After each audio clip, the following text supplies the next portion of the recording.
नमस्कार मित्रांनो, मी पंकज बोलेकर तुमचं स्वागत करतो ट्रॅव्हल किंग 007 या माझ्या यूट्यूब चॅनलच्या एका नवीन व्हिडिओमध्ये. कसे आहेत तुम्ही?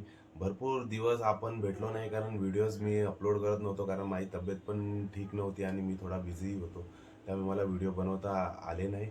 तर आज आपण घेऊन आलो आहे रेसिपी व्हिडिओमध्ये देखील आपण घेऊन आलो आहे कुरकुरीत अशा आलू वड्यांचा एक व्हिडिओ घेऊन आलो आहे.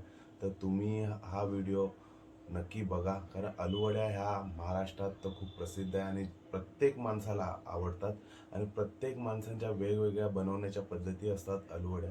तर आपण एक घेऊन आलेलो आहे कुरकुरीत अशा आलूवड्यांची रेसिपी. तर तुम्ही ही रेसिपी नक्की बघा, तुम्हाला ही रेसिपी आवडेल देखील, तुम्ही तुमच्या घरी ट्राय देखील करा आणि मला नक्की कळवा की तुम्हाला ही रेसिपी कशी वाटली.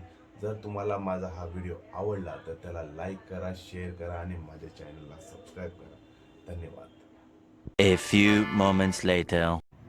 तर मित्रांनो, सर्वप्रथम आपण अळूवडीची पानं घेतली आणि त्याची देठ कापून टाकतो, कारण देठ कापल्याशिवाय ते नाहीतर आपल्याला ते लागत राहणार तोंडाला, त्यामुळे ते कापून टाकून आता ते गोल करायचे, कारण आपल्याला ते चिरायचे आहेत.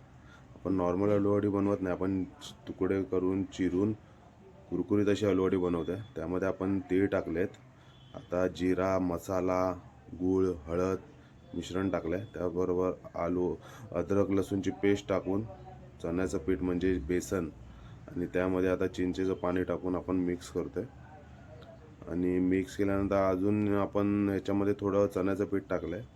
चण्याचं पीठ आणि त्यामध्ये पाणी टाकून आता आपण ते मिक्स करणार आहे, कारण पूर्ण पानं ही त्या मिश्रणामध्ये मिक्स झाली पाहिजे, कारण टेस्ट त्याच्यामुळेच आपल्याला येणं. आणि आता आपण थोडं हातावर तेल घेतलं आहे, कारण ते जे आपल्याला मोठ्या वड्या बनवायच्या आहेत, कारण त्या वाफवाव्या लागणार आपल्याला. त्यासाठी आपल्याला त्याला पहिले पूर्ण मोठ्या वड्या बनवून घ्यायच्या. आणि आता मग एका भांड्यामध्ये ठेवून कढईमध्ये थोडंसं गरम पाणी टाकून ते आता वाफवायला ठेवायचे. जेमतेम आपल्याला 15-20 मिनटं ते वाफवायचे. वर हे ताट ठेवलं आहे आणि आता वाफवून झालेलं आहे, बघू शकता तुम्ही, सुंदर असं ते वाफलेले आहेत.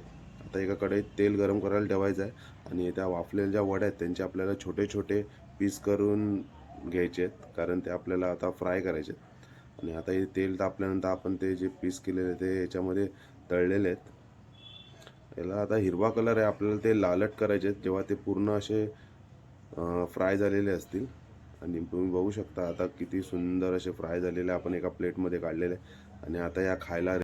तर मित्रांनो, फायनली आपली आलूवडी रेडी झालेली आहे आणि आपण टेस्ट करून देखील बघितली आहे. खूप कुरकुरीत, स्पायसी, मस्त आलूवडी बनलेली. तुम्हीही या रेसिपीनुसार आलूवडी ट्राय करून बघा, तुम्हाला कशी वाटते हे मला कमेंट करून कळवा. जर तुम्हाला माझा हा व्हिडिओ आवडला तर त्याला लाईक करा, शेअर करा आणि माझ्या चॅनलला सबस्क्राईब करा. भेटू एका नवीन व्हिडिओमध्ये. तोपर्यंत टाटा, बाय बाय.